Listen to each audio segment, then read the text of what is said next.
गुना शिवपुरी लोकसभा क्षेत्र की जनता श्री कृष्ण भगवान का रूप धारण करके पांडव रूपी कांग्रेस के प्रत्याशी अर्जुन रूपी आदरणीय यादवेंद्र सिंह यादव जी को भारी बहुमत से विजयी बनाएगी और इस लोकसभा से सांसद बनाएगी। और कांग्रेस की राष्ट्रीय प्रवक्ता, गुना लोकसभा की सह प्रभारी और कांग्रेस की स्टार प्रचारक के रूप में गुना शिवपुरी लोकसभा क्षेत्र में आई हूँ। और सबसे पहले, क्योंकि आप लोग सब बेहतर परिचित मुझसे हैं, क्योंकि आती रही हूँ बहुत पहले से गुना शिवपुरी लोकसभा क्षेत्र में, फिर भी अपने बारे में पहले बता देती हूँ। मैंने 2.5 साल की उम्र से बोलना प्रारंभ किया था और 2.5 साल की उम्र से लेकर आज तक राजनीतिक, धार्मिक और सामाजिक क्षेत्रों के मंचों से बोलते हुए मुझे लगभग 25 सालों से ज्यादा हो गए। और इन 25 सालों में कांग्रेस में शामिल होने से पूर्व सर्वप्रथम 25 अक्टूबर 2003 को मेरे पिता आदरणीय राजेश राजपूत जी के साथ तत्कालीन कांग्रेस की राष्ट्रीय अध्यक्ष आदरणीय श्रीमती सोनिया गांधी जी से मेरी पहली मुलाकात हुई थी। 1 घंटा वार्तालाप हुआ और विशेषकर उनकी सरलता और समरसता की विचारधारा से मैं प्रभावित हुई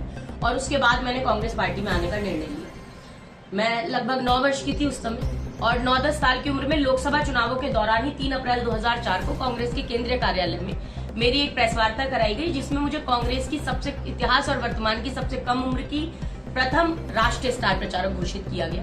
और बतौर स्टार प्रचारक के रूप में सर्वप्रथम आदरणीय श्रीमती सोनिया गांधी जी के लोकसभा क्षेत्र में आदरणीय सोनिया गांधी जी की स्टार प्रचारक के रूप में मैंने प्रचार किया। रायबरेली, अमेठी में आदरणीय राहुल गांधी जी, आदरणीय श्रीमती सोनिया गांधी जी, आदरणीय प्रियंका गांधी जी के साथ कई जनसभाएं और रैलियां संबोधित की, पदयात्राएं की। और उस समय पर मैंने जनसभाओं को संबोधित करते हुए कहा था 2004 में कि भाजपा भागो जनता पीटेगी, अब कांग्रेस ही जीतेगी। और हुआ भी यही।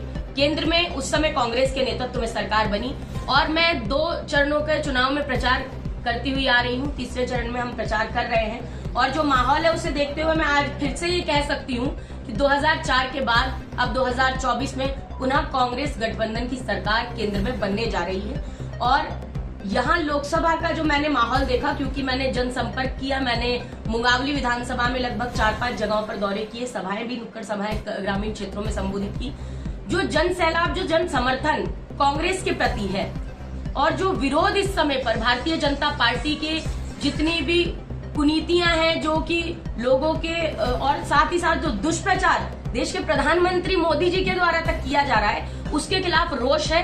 और यहाँ की जनता ने इस बार ठान लिया है कि गुना शिवपुरी लोकसभा क्षेत्र की जनता श्री कृष्ण भगवान का रूप धारण करके पांडव रूपी कांग्रेस के प्रत्याशी अर्जुन रूपी आदरणीय यादवेंद्र सिंह यादव जी को भारी बहुमत से विजयी बनाएगी और इस लोकसभा से सांसद बनाएगी। मेरा जो राजनीतिक सफर कांग्रेस पार्टी में शुरू हुआ 2004 से, तो रायबरेली, अमेठी में स्टार प्रचारक के तौर पे जाने के साथ साथ 2004 में रायबरेली, अमेठी के साथ साथ गुना शिवपुरी लोकसभा क्षेत्र में उस समय पर मैंने कांग्रेस के तत्कालीन प्रत्याशी महाराजा ज्योतिरादित्य सिंधिया जी और उनकी धर्मपत्नी महारानी प्रदर्शनी राजे सिंधिया जी के साथ भी कई जनसभाएं और रैलियां संबोधित की थी। और 2004 से 2019 तक लगातार आदरणीय ज्योतिरादित्य सिंधिया जी के आमंत्रण पर ही मैं बतौर स्टार प्रचारक, राष्ट्रीय स्टार प्रचारक गुना शिवपुरी लोकसभा क्षेत्र में लगातार आई हूँ। और गुना शिवपुरी के विशेष तौर पर ग्रामीण क्षेत्रों में नुक्कड़ सभाएं और शहरी क्षेत्रों में बड़ी जनसभाएं मैंने संबोधित की है। ये पहली बार ऐसा चुनाव है 2024 का लोकसभा चुनाव जिसमें आदरणीय ज्योतिरादित्य सिंधिया जी के खिलाफ मैं बतौर कांग्रेस की राष्ट्रीय प्रवक्ता, गुना लोकसभा की सह प्रभारी और कांग्रेस की स्टार प्रचारक के तौर पर यहाँ पर आई। आदरणीय सिंधिया जी मुझे बेटी मानते रहे, बच्चों की भांति उन्होंने स्नेह किया है। बचपन में उनकी गोदी में खेली हूँ, बहुत सम्मान करती हूँ। आज अजीब सी बात यह है कि आज आदरणीय सिंधिया जी की संघर्षशील बेटी आज भी जोड़ने वाली गांधीवादी विचारधारा वाली कांग्रेस पार्टी के साथ मजबूती से खड़ी है। अफसोस मगर आज आदरणीय ज्योतिरादित्य सिंधिया जी तोड़ने वाली विचारधारा के साथ सांप्रदायिक जहरीली पार्टी बीजेपी के प्रत्याशी के तौर पर आज चुनाव लड़ रहे हैं। और देखिए, मैंने हमेशा ये कहा है कि बीजेपी वही पार्टी है जो कि अंग्रेजों की फूट डालो शासन करो की कुटिल नीति को अपनाती रहती है। और कुटिल नीति को पहले भी अपनाया गया था, आदरणीय सिंधिया जी शायद भूल गए होंगे, लेकिन मैं याद दिलाना चाहती हूँ कि ये वही बीजेपी है जिसने आदरणीय ज्योतिरादित्य सिंधिया जी के विश्वास पात्र कांग्रेस के कर्मठ कार्यकर्ता रहे केपी यादव जी को 2019 में इसी गुना से आदरणीय सिंधिया जी के समक्ष ही सामने विपक्ष में लोकसभा चुनाव लड़ाया था। और केपी यादव जी के द्वारा ही उन्हें लगभग 1,25,500 से अधिक वोटों के भारी अंतर से बीजेपी द्वारा हराया गया था। ये 2019 में ऐसा वर्षों के बाद पहली बार हुआ कि गुना शिवपुरी लोकसभा सीट पर एक सांप्रदायिक, जहरीली और गॉडसेवादी विचारधारा की जननी भाजपा का कब्जा हुआ। और अब मुझे नहीं समझ में आता, क्योंकि ऐसा कोई सगा नहीं जिसे भाजपा ने ठगा नहीं। आज मुझे लगता है आदरणीय केपी यादव जी को तो चुनावी महाभारत का अभिमन्यु बना डाला है भारतीय जनता पार्टी ने। और आदरणीय सिंधिया जी ये कहते हुए भी नजर आ रहे हैं कि आदरणीय उमा भारती जी उनकी बुआ है। तो देखिए, आदरणीय उमा भारती जी का भी अपमान अगर करने का काम किया तो वो भारतीय जनता पार्टी ने किया।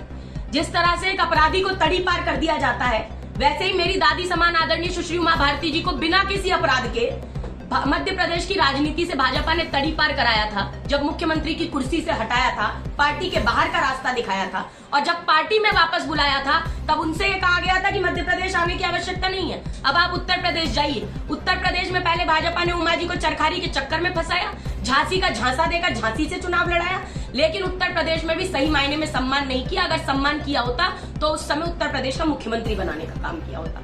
उमा जी का अपमान किया, आज इतना अपमान कर दिया कि स्टार प्रचारकों की सूची तक में जब पहली सूची आई थी भाजपा की, उसमें नाम डालने का काम आदरणीय उमा भारती का नहीं किया था भारतीय जनता पार्टी के लोगों ने।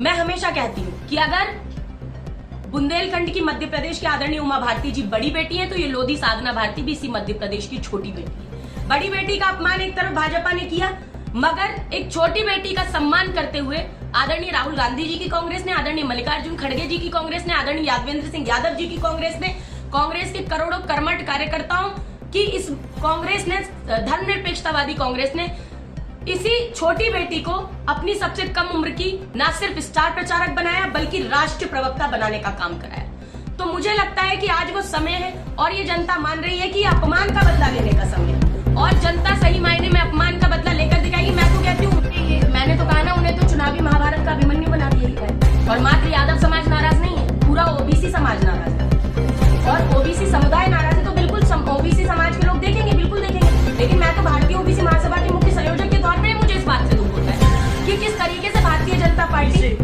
कितना पड़ेगा, क्यों नहीं, बिल्कुल फर्क पड़ेगा, बिल्कुल क्यों नहीं फर्क पड़ेगा भाई। जब आप किसी के साथ अन्याय कर देंगे और हम न्याय की लड़ाई लड़ रहे हैं, तो फर्क क्यों नहीं पड़ेगा।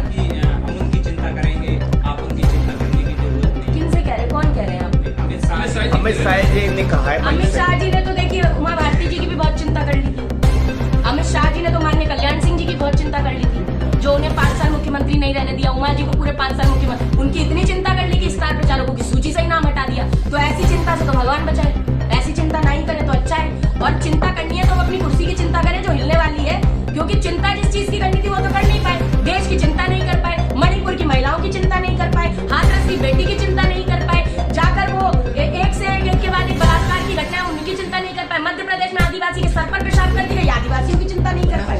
तो और बनारस के अंदर ये तो बहुत बड़ा पॉइंट है कि बनारस किनकी लोकसभा, देश के प्रधानमंत्री जी की लोकसभा, वहां पर भाजपा के एबीवीपी के IT सेल के कार्यकर्ता जो कि पदाधिकारी हैं भाजपा के एबीवीपी में, वो बलात्कार करने का कुकृत्य करते हैं। उसके बाद इसी मध्य प्रदेश के अंदर 60 दिन तक प्रचार करते हैं लाडली बहन योजना की, और एक लाडली बहन का बलात्कार करके आते हैं। उन पर 60 दिन तक कोई कार्रवाई नहीं की जा सकती। तो अमित शाह जी ने उनकी चिंता नहीं की। हाँ, बलात्कारियों के संरक्षण की पूरी चिंता करते हैं अमित शाह जी। तो आदरणीय अमित शाह जी, अब आप जरा अपनी कुर्सी बचाने की चिंता करो।